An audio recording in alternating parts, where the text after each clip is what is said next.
নিশ্চয়কৈ ক'ব লাগিব যে ৮৩টা দিন পাৰ হোৱাৰ পাছত আজি অভিযোগনামা দাখিল কৰিছে জুবিন গাৰ্গৰ হত্যাকাণ্ডৰ। মুখ্যমন্ত্ৰীয়ে যিহেতু হত্যাকাণ্ড বুলি কৈছে, বিধানসভাতো উল্লেখ কৰিছে। গতিকে এই হত্যাকাণ্ড কেনেকৈ হ'ল, কি কথা, সকলোবোৰ কথা এই যি বিশাল কলেৰৱৰ অভিযোগনামা ৩৫০০ পৃষ্ঠাৰ তাতে সন্নিৱিষ্ট হৈছে বুলি ৰাইজে ভাবি আছে। প্ৰতিক্ৰিয়া জানিবলৈ যত্ন কৰিছোঁ। মোৰ লগত আছে বীৰলাচি থানাৰ ভাৰপ্ৰাপ্ত মুখ্য সচিব প্ৰাণজিৎ গগৈ। কেনেধৰণৰ আপোনালোকৰ আশা আছে? ৩৫০০ পৃষ্ঠাজোৰা অভিযোগনামা দাখিল কৰিছে SIT দলটোৱে, ইতিমধ্যে আদালতত তেওঁলোকে দাখিল কৰিছেই। ইয়াৰ পৰা কেনেকুৱা ধৰণৰ আশা প্ৰত্যাশা আছে আপোনালোকৰ?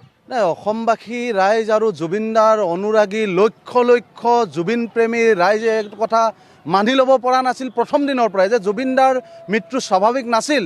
আৰু সেই কথাটোকে মুখ্যমন্ত্ৰীয়ে বাৰে বাৰে কৈ আছে যে জুবিনদাক হত্যা কৰা হৈছে। জুবিনদাৰ দৰে অসমৰ সম্পদ, অসমৰ মান সন্মান, স্বাভিমানক নাইকিয়া কৰা, নোহোৱা কৰি পেলোৱা এইকেইটা নৰখাদক নৰপিশাচৰ শাস্তি এতিয়া কি হ'ব? শাস্তি আমি ন্যায়ালয়ৰ অপেক্ষাত আমি আছিলোঁ। ন্যায়ালয়ৰ তদন্ত CID এটা সঠিক তদন্ত কৰিব বুলি এতিয়াও আমি আশাবাদী। আৰু চাৰ্জশ্বিট দাখিল হৈছে।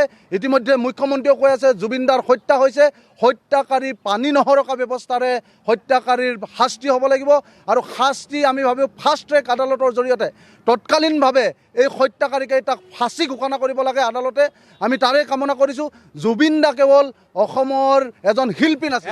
এটা কথা ছিংগাপুৰলৈ নোযোৱাকৈ SIT দলে যি এখন অভিযোগনামা তেওঁলোকে দাখিল কৰিছে, এই কথাটো কিমান দূৰ আশ্বস্ত হ'ব? নাই, নিশ্চিতভাৱে যে জুবিনদাৰ মৃত্যু 19 তাৰিখে হৈছিল।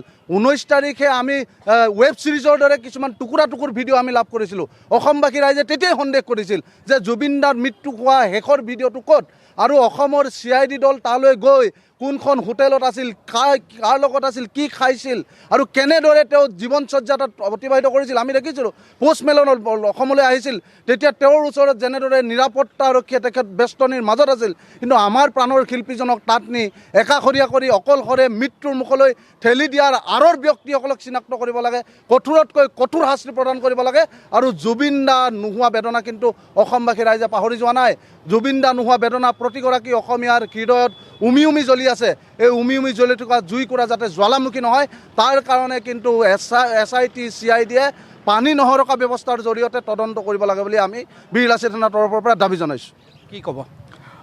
ইতিমধ্যে আপোনালোকে চাওক, চাৰ্জশ্বিট দাখিল কৰিছে, খুব সুন্দৰ, ভাল কথা। সেইটোত আমি সহায় সহযোগিতা সদায় জনাই যাম। কিন্তু এটা কথা, আমাক ৰামায়ণ আৰু মহাভাৰত নালাগে, আমাক লাগে ন্যায়, আমাক লাগে উচিত তদন্ত। গতিকে আমাৰ ৰাইজৰ আদালতত ইতিমধ্যে শ্যাম কানু হওক বা সিদ্ধাৰ্থ হওক বা শেখৰজ্যোতি হওক, তেওঁলোকক কিন্তু আমাৰ ৰাইজৰ আদালতত ইতিমধ্যে ফাঁচি দিয়া হৈছে, ফাঁচী কাঠত ওলোমোৱা হৈছে। এতিয়া আমি এই ক্ষেত্ৰত এটা কথা ৰাইজৰ মাজত, অসমবাসী ৰাইজৰ মাজত বা সকলো ৰাইজৰ মাজত এটা বিষয় আলোচনা হৈছে। হয়তো এনেকুৱা ধৰণৰ হ'ব পাৰে নেকি যে শ্যাম কানু আৰু সিদ্ধাৰ্থ হয়তো ফাঁচী কাঠত সিদ্ধাৰ্থ আৰু আপোনাৰ শেখৰজ্যোতি ফাঁচী কাঠত ওলমিব আৰু শ্যাম কানু হয়তো বাচি যাব নেকি? এনেকুৱা ধৰণৰ কিন্তু চৰ্চা হৈছে। সচেতন মহলৰ মাজত তেনেকুৱা ধৰণৰ কথাবিলাক